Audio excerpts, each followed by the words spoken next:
देख लिया ना आपने उनको, जितनों को आप में से आपको नहीं उठाया, जो सुन रहे थे उनको नहीं उठाया, किसको उठाया? जो यहाँ नहीं थे, बैठे थे यहाँ लेकिन उनका दिमाग यहाँ पे नहीं था। तो बिना दिमाग के आके आप यहाँ बैठोगे तो ये मास्टर जी भी अपना टाइम लगा रहे, आप भी अपनी मेहनत लगा रहे, माँ बाप से भी घर छोड़ करके यहाँ आप आ रहे हो बिना काम करे घर का, तो ऐसी हालात में फ़ायदा क्या निकलेगा? ठीक है ना। तो पढ़ाने का मतलब पढ़ना तो दिमाग से होता है ना, बैठ के यहाँ बैठने से तो नहीं पढ़ा जाता। अगर आपका दिमाग यहाँ नहीं है और पूरी कंसंट्रेशन के साथ नहीं है, ठीक है ना, कंसंट्रेशन होने के बाद भी डॉक्टर साहब ने बताया ना कि स्पीड, पढ़ने की स्पीड और अंदर लर्न करने की स्पीड, वो भी स्पीड होती है। कोई धीमी स्पीड से चल रहा हो बैलगाड़ी की, से तो टाइम लगेगा ना लंबा, लेकिन डॉक्टर साहब कह रहे हैं कि हवाई जहाज़ की स्पीड भी बना सकते हो। आपके दिमाग में वो ताकत है कि आप पढ़ना और लर्निंग करना अपने दिमाग में जमाना, उसकी स्पीड को बढ़ा सकते हो। कई बार होता है ना, आपको टीचर पढ़ा रहे हैं लेकिन आपको पूरा समझ नहीं आ रहा क्योंकि आपकी स्पीड स्लो है उसको ग्रास्प करने की, उसको सीखने की, ठीक है। तो स्पीड को ग्रास्प करने की, सीखने की स्पीड को भी बढ़ाया जा सकता है। उसको कैसे बढ़ाएंगे वो जानना चाहिए आपको, सिखाना भी चाहिए आपको, और आपको खुद भी सीखना चाहिए, क्योंकि आप भी तो सारा दिन दिमाग को ही तो लगा रहे हो ना यहाँ बैठ के। आपको चीज़ें दी जा रही हैं, आप ले रहे हो, किसी दिन आपकी उसमें आ रही होंगी, किसी दिन नहीं आ रही होंगी, तो किस दिन नहीं आती किस दिन आती हैं वो आप लोग जान सकते हो ना, ठीक है। लेकिन आप इसके जानने का प्रयास कम करते हो, ठीक है। पहले तो जो है आपको बधाई है इस चीज़ की, तो आपको शुक्रिया है आपका कि आप लोग थोड़ा ठीक इस चीज़ में आए। बैठने में मैं आज देख रहा हूँ कि आप जो पहले बैठा करते थे उससे इम्प्रूव हो, लेकिन पूरी तरह से सही अभी भी नहीं बैठे हो। मैंने पिछली बार आप लोगों को बताया था, क्या बताया था? और उसके अलावा लाइन सीधी, तो आपकी लाइनें सीधी हैं बताओ, तो चलाओ, किसकी लाइन सीधी है बताओ, किसकी लाइन कैसे सीधी है बताओ, कैसे कैसे देखते हो मेरी लाइन सीधी है? सीधी लाइन का क्या क्या असूल है, कैसे पता चलता है सीधी लाइन आपको? तीसरे की गर्दन नहीं दिखनी चाहिए, तो देखो सारे के सारे हो रहा है ऐसा, बताओ सारे के सारे अपनी लाइन में, इसकी गर्दन आपको इधर उधर दिख रही है या एक लाइन में बिल्कुल एक सिर दिख रहा है? किस किस लाइन में एक सिर दिख रहा है बताओ, किस किस में है? लेकिन अभी भी और इम्प्रूवमेंट है, बिल्कुल ठीक है। पहले तो अपने सीधे बैठो, पूरी रीढ़ की हड्डी पूरी सीधी और दिमाग भी पूरा फोकस, ठीक है। तो ये चीज़ अगर आप करोगे इसमें आपको मदद मिलेगी। फिर अपने दिमाग पे ध्यान रखो, क्योंकि दिमाग को तो आप ही देख सकते हो ना, और तो बागा साहब जैसे देख सकते हैं भटका हुए हैं, लेकिन आप तो समझ सकते हो ना। तो इधर उधर जैसे मैं देखता हूँ, कई बार मैं आपकी क्लासेस सुनता हूँ जो लाइव क्लास चलती हैं, तो उसमें आप लोग बात कर रहे होते हो कई बार, तो क्या कोई आदमी बात करते हुए भी पढ़ सकता है या सुन सकता है जब आप बात कर रहे हो?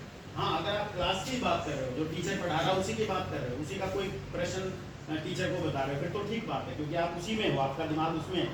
लेकिन अगर आपका दिमाग उसको छोड़ के किसी और चीज़ में लगा है तो फिर आपको समस्या होगी ना सीखने में, ठीक है ना। तो ये चीज़ आप करते हो। मैंने कई बार आपके टीचर को, अनिल को भी ये बात कही थी कि आपको ये चीज़ सिखाने की और बताने की, इसलिए डॉक्टर साहब ने आज बताया, और वो सबसे ज़्यादा ज़रूरी चीज़ है, क्योंकि आप पूरा महीना यहाँ के पढ़ के जाओगे और आप में से आधे बच्चे अगर उनका दिमाग यहाँ नहीं था, तो आधे बच्चों ने तो नहीं पढ़ा, सिर्फ 100 में से 50 ने पढ़ा, तो 50 का तो नुकसान हो गया, पर टीचर का भी नुकसान हो गया, बच्चों का भी, माँ बाप का भी, सबका नुकसान हो गया। तो इस चीज़ को आपको पहले सीखना है, पढ़ाई बाद में करनी है। पहले ये सीखना कि हम पढ़ रहे हैं या नहीं, हमें पढ़ना आता है कि नहीं, हमें सीखना सुनना आता है कि नहीं आता है, ठीक है, वो करना ज़्यादा ज़रूरी है। और जो आदमी सीखने में उसमें मस्त होता है, उसको दुनिया में कुछ पता नहीं होता, बाहर क्या हो रहा है उसको कुछ पता नहीं होता, मेरे पड़ोस में कोई क्या कर रहा है उसको कुछ पता नहीं होता, ठीक है।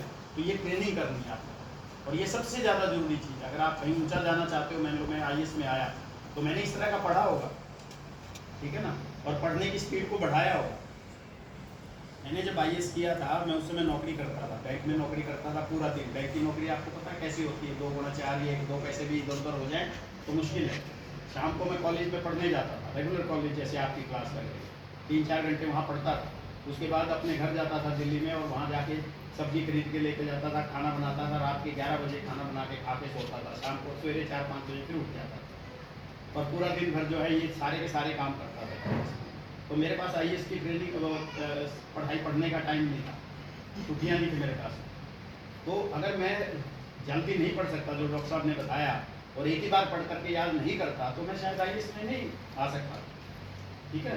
तो वो चीज़ करने की ज़रूरत है, वो ट्रेनिंग देनी चाहिए, और वो बहुत टीचर और भी बताएंगे, हम भी बताएंगे आपको बैठ के। लेकिन आप लोग उस रास्ते पे चलोगे, तो आप स्टूडेंट हो ना, तो आपको अपना रास्ता खुद चुनना है कि कैसे, जैसे डॉक्टर साहब कह रहे हैं वो आप उसको कर सकते हो, और वो कैसा होगा कि आपका दिमाग उसमें खुला होना चाहिए, कई लोगों को कहते हैं ना कि वो उसको विजुअल फोकस होता है, वो ऐसे नहीं करता ए बी अब चले जाएं, ऐसे नहीं करते।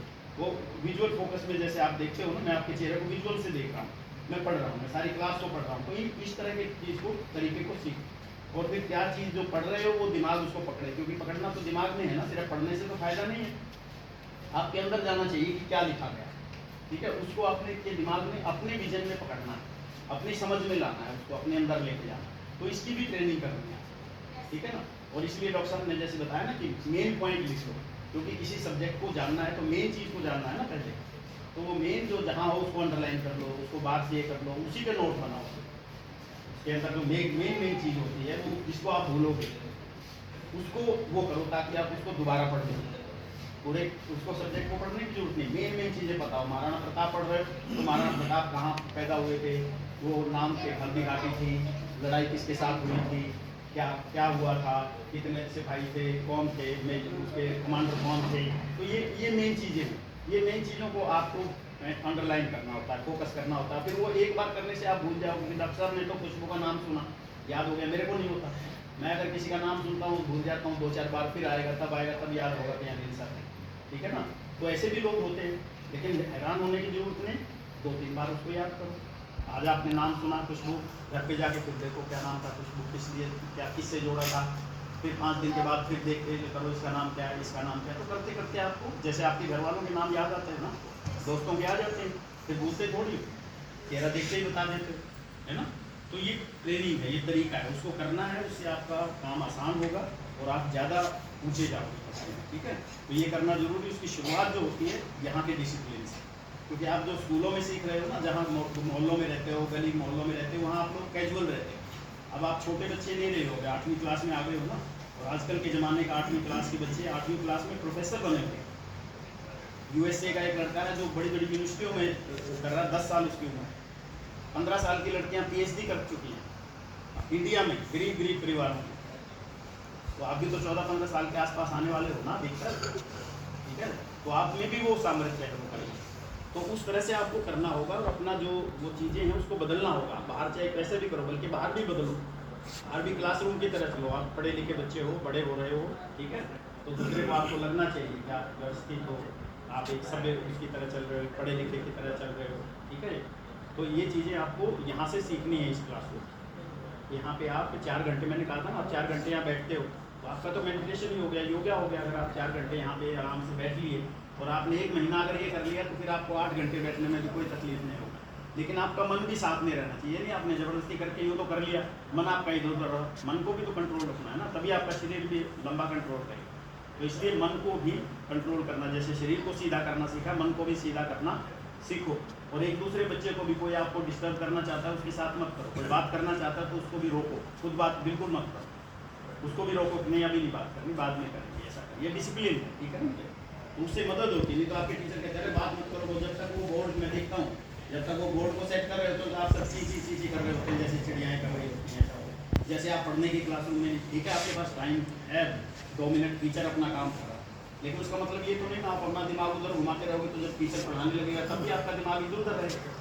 तो दिमाग आपका कंसंट्रेटेड रहना चाहिए, आप अभी भी क्लासरूम में हो, अभी भी पढ़ाई की उसमें हो, तो बोर्ड पे वो क्या कर रहे हैं, कौन सा लेसन कर रहे हैं, उसके बारे में सोचो, कंसंट्रेटेड, ठीक है। तो ये चीज़ आपको करनी है।